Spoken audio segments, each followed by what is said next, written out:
뭐 다른 건 별거 없지만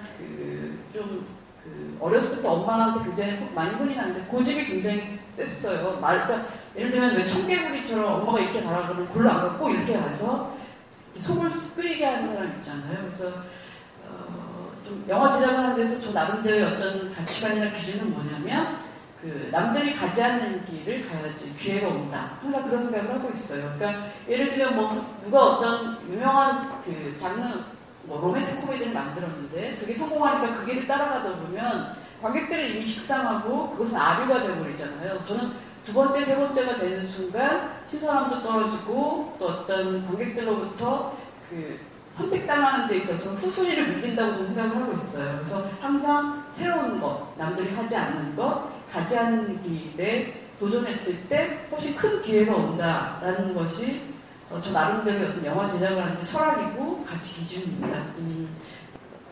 소통과 공감의 과정이었다는 말씀을 드리고 싶어요. 그러니까 처음에 말씀드린 것처럼 저는 이렇게 얘기를 하는 것보다 남의 말을 듣는 게 더 낫다는 사람이라고 말씀을 드렸는데요.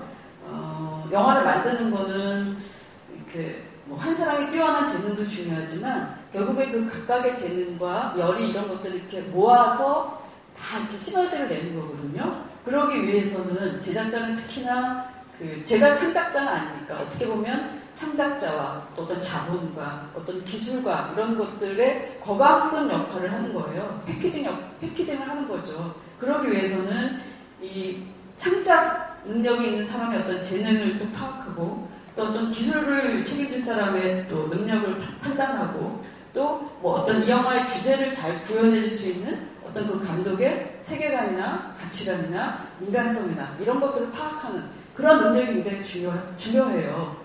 제작자가 뭐 너무 많이 뛰어나고 뭘 지적이고 뭐 리더십이 있고 뭐 통솔력이 뛰어난 그게 중요한 게 좀 아니라고 생각하거든요.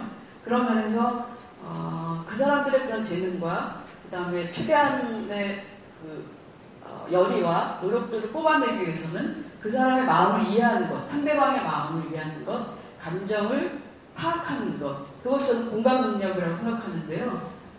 그게 어떻게 보면은 어떤 지적인 능력이나 학식이나 뭐 이런 것들보다 훨씬 더 중요하다고 생각해요.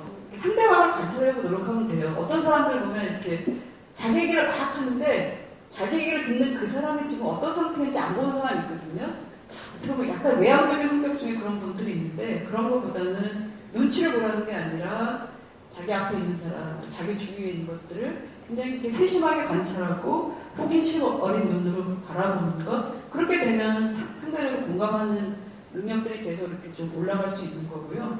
그리고 소통이라는 건 사실 그게 길러서 되는 건 아닌 것 같고요. 어떻게 보면 사람의 성격이나 인품인 것 같아요. 그러니까 자꾸 남의 말을 듣고 예를 들면 사이코패스는 상대방의 고통을 인지하지 못하잖아요. 근데 상대방의 고통, 아픔 이런 것들 이렇게 배려하는 것, 한 분들에게 역지사지의 심정이 되는 것 그런 것들이 굉장히 중요하다고 생각하고요. 그게 어떻게 보면 우리들의 엄마들의 성격인 것 같기도 하고요. 그것이 굉장히 단단한 삶을 살아가는 데 힘이 되는 것 같아요.